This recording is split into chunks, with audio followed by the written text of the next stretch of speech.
नमस्कार, मी सचिन कुलकर्णी. आपण पाहताय शिवशाही न्यूज.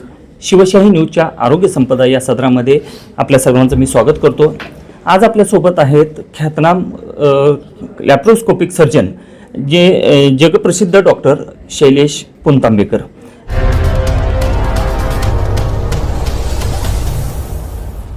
लॅप्रोस्कोपी म्हणजे काय, नेमकं या लॅप्रोस्कोपीच्या माध्यमातून कोणकोणत्या सर्जरी केल्या जातात आणि पंढरपूरमध्ये लाईफलाईन हॉस्पिटलमध्ये आजपासून ही सेवा उपलब्ध झालेली आहे, त्या संदर्भात देखील आपण त्यांच्याकडून जाणून घेणार आहोत. डॉक्टर साहेब, पहिल्यांदा तर या चॅनलवर खूप खूप स्वागत तुमचं.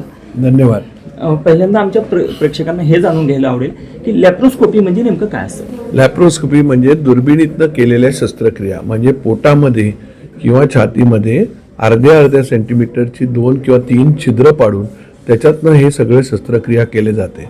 म्हणजे पोट उघडायची किंवा छाती उघडायची गरज नाही लागत आणि सर्व प्रकारच्या कॅन्सरच्या शस्त्रक्रिया, गर्भाशयाच्या पिशवीचा कॅन्सर, गुदद्वाराचा कॅन्सर, मोठ्या आतड्याचा कॅन्सर, ह्याच्या व्यतिरिक्त हार्निया, गर्भाशयाच्या पिशवी नुसती काढायची असेल तर, पिशवीतली गाठ काढायची असेल तर, किंवा पित्ताशयामध्ये खडे झाले असतील तर, किंवा थायरॉईडची ग्रंथी जरी असेल तर, अशा सर्व प्रकारच्या शस्त्रक्रिया आपण दुर्बिणीद्वारे करू शकतो.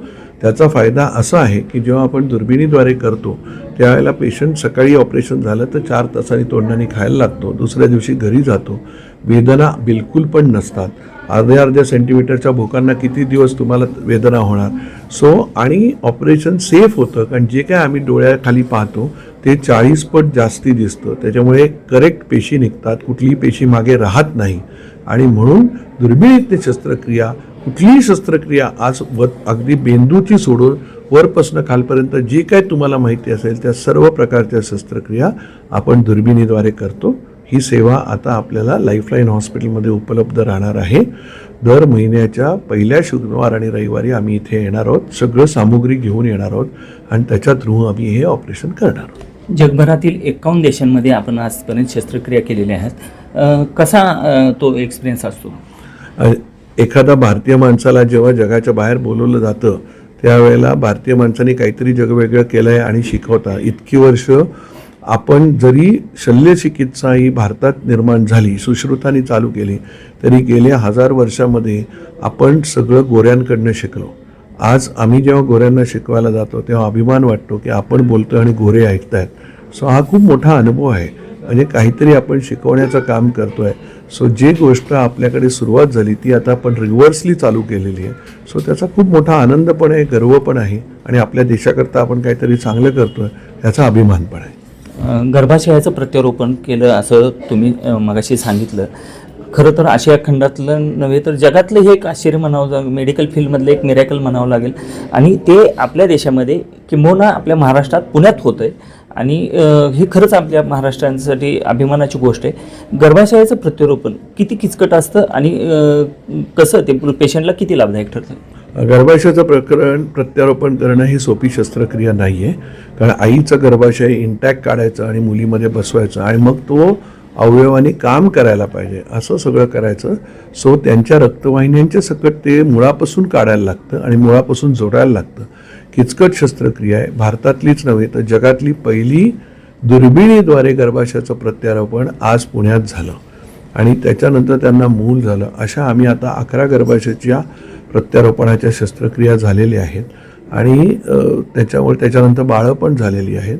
जरी किचकट प्रकरण असलं तरी ज्या स्त्रिया ज्यांना गर्भाशयाचं जन्मताच नाही आहे किंवा गर्भाशय काम करत नाही त्याच्याकरता हा नवीन आशेचा किरण आहे आणि त्याच्यामुळे अशा प्रकारच्या शस्त्रक्रिया करून आपण ह्या बायकांना मदत करतो आणि अशा प्रकारच्या शस्त्रक्रिया सक्सेसफुल होण्याचं काम भारतामध्ये आपण केलं आहे, याचा आम्हाला खूप मोठा अभिमान आहे.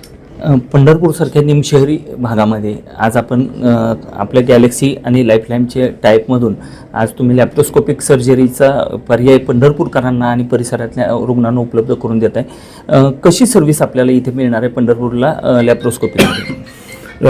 गर्भाशयाची जशी प्रत्यारोपण करताना आपल्याला अतिशय अत्याधुनिक शस्त्र लागतात, तर अत्याधुनिक शस्त्र म्हणजे ते कॅमेराज, जे 1 कोटीचे कॅमेराज आहेत, 3D मधले आहेत, ते सर्व कॅमेराज आणि हे आम्ही पुण्याहून घेऊन येणार आहोत.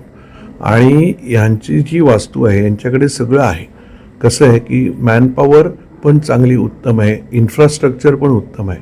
पण अशा प्रकारच्या शस्त्रक्रिया करण्याचा एक्सपर्टीज नव्हता आणि तो एक्सपर्टीज आम्ही आता पुण्याहून घेऊन येतोय. आज आम्ही 5 प्रकारच्या शस्त्रक्रिया केल्या. पार थायरॉईडपासनं ते 3.5 किलो वजनाच्या गर्भाशयाची पिशवी काढण्याचं प्रकरण पण सगळं दुर्बिणीतनं केलं. तर या ॲडव्हान्स शस्त्रक्रिया तुमच्या दाराशी येऊन ठेपलेल्या आहेत.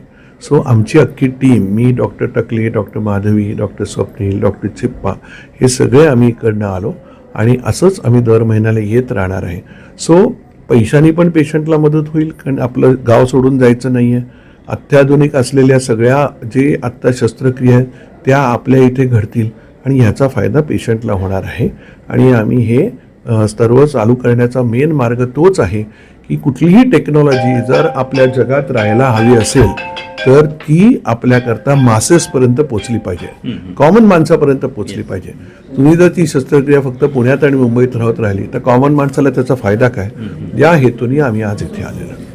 आणि आता पेशंटच्या सगळ्यात जिव्हाळ्याचा प्रश्न की ज्या काही गव्हर्नमेंटच्या स्कीम असतात, महात्मा फुले असेल किंवा जे केंद्र सरकारची योजना आहे, या योजनांचा या शस्त्रक्रियांसाठी फायदा मिळतो का पेशंटला? ऑफकोर्स मिळतो. ज्या शस्त्रक्रिया जेवढ्या काही महात्मा फुले योजनेमध्ये आहेत त्याच्याद्वारे आम्ही करू. काही काही शस्त्रक्रिया किचकट असतात ज्याच्याकरता जोडाजोडी करायला काही यंत्र लागतात. ती यंत्र मात्र पेशंटला थोडासा खर्च स्वतःचा करायला पाहिजे, कारण काय आहे, कॅन्सर हा असा रोग आहे जो जीवाशी निगडीत आहे. सो जेवढं महात्मा फुलेमधनं होईल तेवढं आम्ही त्याच्यातनं करणार. पण काही गोष्टी मिळत नाहीत महात्मा फुले योजनेतनं, तर पेशंटनी पण थोडा खर्च करायची तयारी दाखवायला पाहिजे. कारण हे काय हर्निया आणि अपेंडिक्सचं ऑपरेशन नाही. ऑपरेशन व्यवस्थित झालं तर माणूस जगणार आहे. ऑपरेशन व्यवस्थित नाही झालं आणि कॅन्सर पूर्ण जर टेक्नॉलॉजीने निघाला नाही तर मागे राहील. पण असंही नाही आहे की तुमचं घरदार विकून हे ऑपरेशन करायची गरज आहे. शक्य जेवढं आहे तेवढं आम्ही महात्मा फुले योजनेतनं करू. शेवटचा प्रश्न डॉक्टर असा आहे की तुमचं जगभर तुम्ही शस्त्रक्रिया करताय, जगभर फिरताय, शेड्यूल बिझी आहे तुमचं, तर पंढरपुरात किती वेळ आणि कसा देणार आहात? आम्ही दर महिन्याच्या पहिल्या शनिवार रविवार इथे येणार आहे.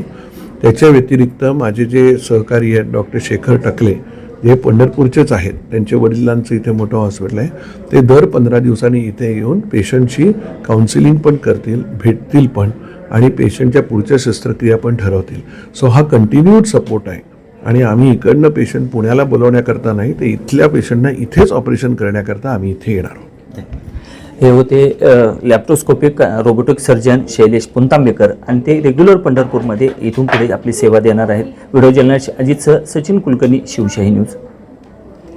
ताज्या घडामोडी जाणून घेण्यासाठी शिवशाही न्यूज यूट्यूब चॅनलला सबस्क्राईब करा. आपण हा व्हिडिओ फेसबुकवर पाहत असाल तर फेसबुक पेज फॉलो करा आणि शिवशाही न्यूज.com या आपल्या वेबसाईटलाही भेट द्या.